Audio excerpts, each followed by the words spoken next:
Hello friends, कैसे हैं आप सब? वेलकम बैक इन किसमें इत्तेफाक के लास्ट पार्ट में आप सभी लोगों ने सुना कि रोहित से अशोक को मिलवाती है और उसके बाद रोहित दोनों को गुड इवनिंग बोलकर वहाँ से निकल जाता है। अशोक कहता है कि तुमने ये सब कब किया और बताया भी नहीं।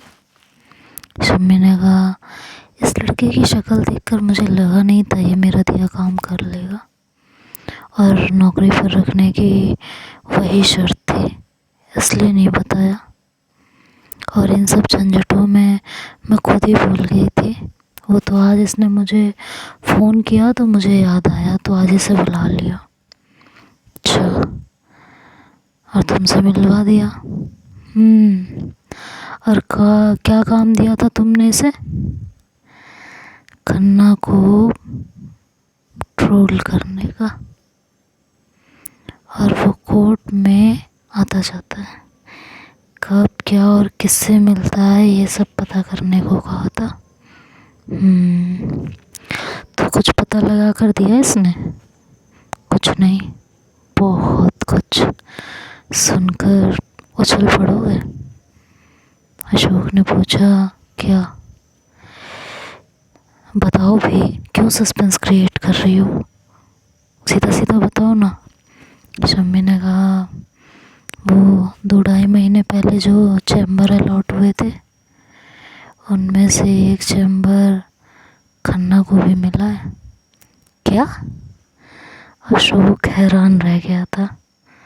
उसने कहा, कैसे और क्यों? मतलब खन्ना के पास अपना ऑफिस है, हमारे वाले पर कब्जा करके बैठा है, उसे चैम्बर की क्या ज़रूरत? भाई अशोक, वकील हो, जानते हो चैम्बर के अपने फ़ायदे हैं। यहाँ फर्म में तो मोटी आसामी आती है, पर आम और मिडिल क्लास लोगों को अगर वकील की ज़रूरत होगी तो वो सस्ता टिकाऊ वकील ढूंढने कहाँ जाएगा? अशोक ने मुस्कुरा कर कहा, हाँ, कोर्ट में, जहाँ ढेरों की तादाद में अलग अलग वैरायटी के वकील मिलेंगे। शम्मी ने कहा, हाँ, खूब पकड़ा भी। और 2 बेटे भी तो हैं, दोनों का करियर बनाना है। करेक्ट, अशोक ने कहा। और अशोक ने आगे कहा कि गौरव कुछ महीनों बाद वकालत की डिग्री ले लेगा और फिर उसकी प्रैक्टिस शुरू होगी। एक को ऑफिस और एक को चैम्बर। यहाँ का तो उसे पता ही है, कभी ना कभी छोड़ना ही पड़ेगा। पर एक तरह से देखा जाए तो ये बात अपने फेवर में जा सकती है। शम्मी ने कहा, बिल्कुल जा सकती है। और मैंने रोहित को इसी काम पर तो लगाया था। और क्यों लगाया था?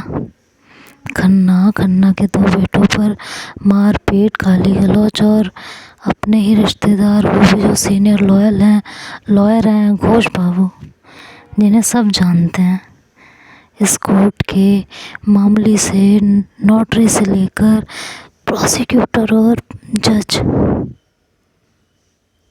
को मुकदमा किया है भाई। साथ ही अवैध कब्जे का मुकदमा भी। कितनी शर्मनाक बात है। जो सुनेगा मज़े लेगा और पीठ पीछे गाली देगा, बेइज्जती करेगा, बदनामी होगी वो अलग से, और जज वो भी तो सुनेंगे। सोचो, असली प्रेशर तो यहाँ से पड़ेगा। घोष बाबू ने, इतने नामी गिरामी लॉयर ने केस किया है, बात में दम तो होगा ना। पीठ पीछे बातें भी बनेंगी, मज़ा तो तब आएगा। और फिर ऊपर से खन्ना साहब को चैम्बर भी ऑल आउट है, जिसमें वो खुद नहीं बैठते हैं।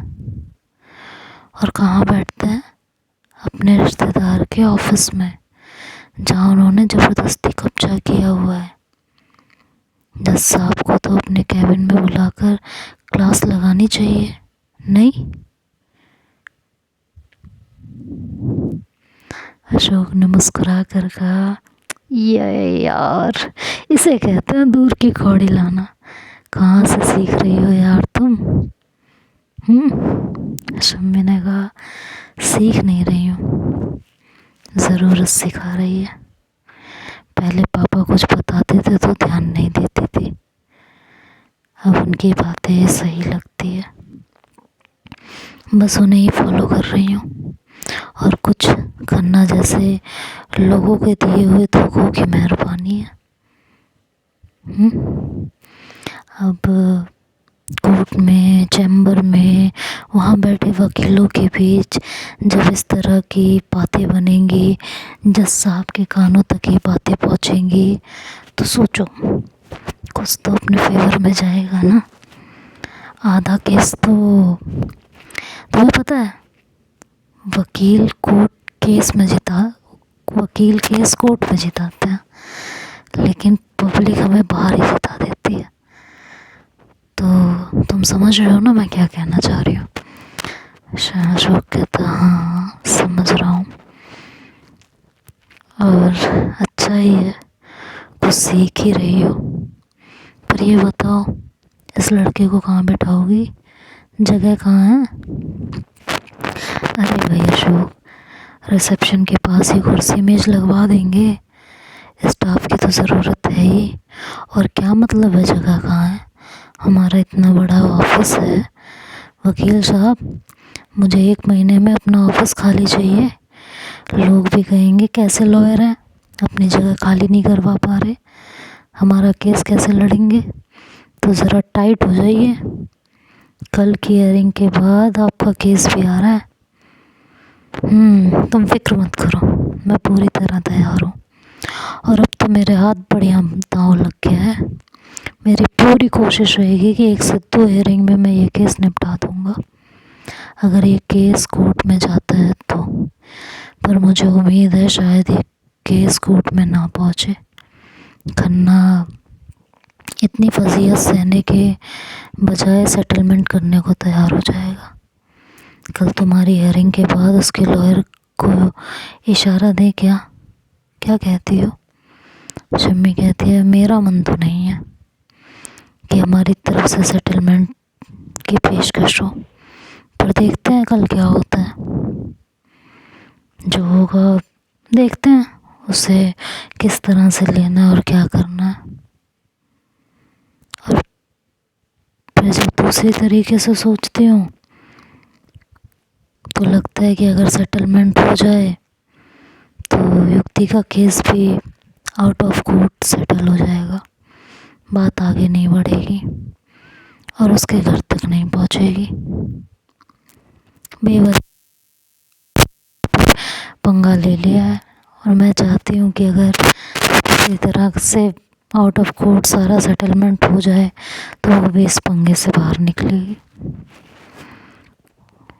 बस यही सोच रही हूँ, और इसीलिए एक बार मन बनता है कि बाहरी सेटलमेंट हो तो सही है, अदरवाइज़ मेरा तो कोई मन नहीं है कि मैं सेटलमेंट की कोई भी पेशकश करूँ। अब बाकी जो होगा वो तो कल हियरिंग के बाद देखते हैं। अशोक ने कहा, अच्छा पिछली बार मैंने तुमसे पूछा नहीं था, पर इस बार बिना तुम्हारे कहे कोई काम नहीं करूँगा, जैसा तुम्हें ठीक लगे। अच्छी तरह सोच लो, आज का पूरा दिन है, पूरी रात है, अच्छी तरह सोच के फिर मुझे बताना। शम्मी कहती है, देखती हूँ, सोचती हूँ, फिर बताती हूँ। उसके बाद शम्मी और अशोक का सारा वक्त अगले दिन की हियरिंग की प्रिपरेशन में बीत गया। घर के लिए निकलते हुए शम्मी ने उसे 9:30 बजे तक तैयार रहने को कहा और कहा कि 10 बजे कोर्ट पहुंचने का टाइम है, तो कृपया करके महाराज टाइम से तैयार हो जाइएगा, लेट ना कीजिएगा। ये कहकर दोनों अपने अपने घर की तरफ निकल गए थे। अगले दिन सुबह से युक्ति के मन में दुख दुखी सी चल रही थी। कोर्ट की हियरिंग थी। मन ही मन सोच रही थी कि पता नहीं क्या होगा, सब सही रहा होगा कि नहीं, पता नहीं क्या फैसला आया होगा, हियरिंग में क्या हुआ होगा, क्या नहीं हुआ होगा। यार मैंने सुबह अशोक सर को तो फ़ोन करके गुड लक भी विश किया था और कहा था कि फ़ोन करके बताएं, पर मन नहीं मान रहा। अभी भी दिमाग में एक चल रहा है कि कल कोर्ट की हियरिंग में आज क्या हुआ होगा। यार मैंने अशोक सर को कितने आराम से फ़ोन करके विश किया। कितनी बार मेरे दिल ने चाहा कि शम्मी को फ़ोन करूं पर कर नहीं सकी। कैसी अजीब असमंजस है, जिसे फ़ोन करना चाहती हूँ उसे फ़ोन नहीं कर सकती।